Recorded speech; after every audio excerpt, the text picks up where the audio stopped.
Let's talk about practical ways to love our neighbors. Now, I know that we're looking at the book of Acts, and if you haven't read the book of Acts in the Bible, I really encourage you to read it. My name is Amos Tarfa, and I just want to talk about some practical ways to love our neighbors. I was talking with my children tonight, reminding them of what the Bible teaches us. Love the Lord your God with all your heart, soul, mind, and strength. And then love your neighbor as yourself. Those are the two commandments on which everything else hangs. And it's important that we recognize that when it comes to practical ways to love our neighbors, there's no shortage of that. We need to just be intentional about doing it. And so as the winter months are coming, and the snow, for example, is coming.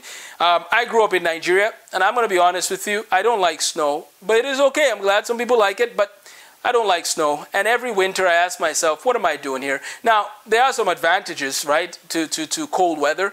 I think that it keeps people out of trouble when it's colder. That's just my thought on that. But otherwise, I just feel like the winter months can be tough, right? But it's okay. Life is tough in many ways. So let's not allow our trials and tribulations and our struggles and challenges to cause us to whine.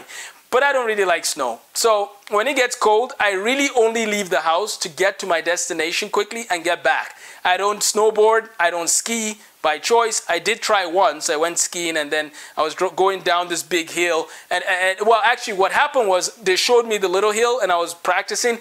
And I said, I can't remain here and do this basic, skiing on the basic course. I had to step it up. I mean, that's what I thought. So then I went on the big hill.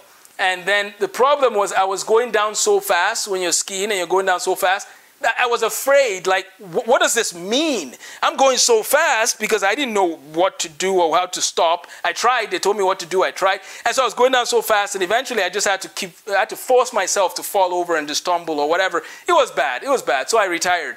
Tried it once and retired.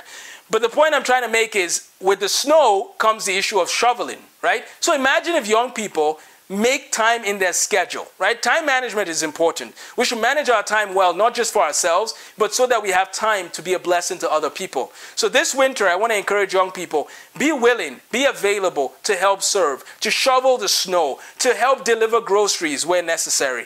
Because you know what, honestly, in the winter, I think there's just, if you have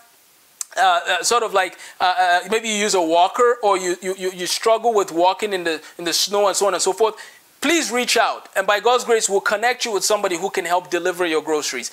We do not need people trying to do this on their own in the winter, walking on icy patches here and there.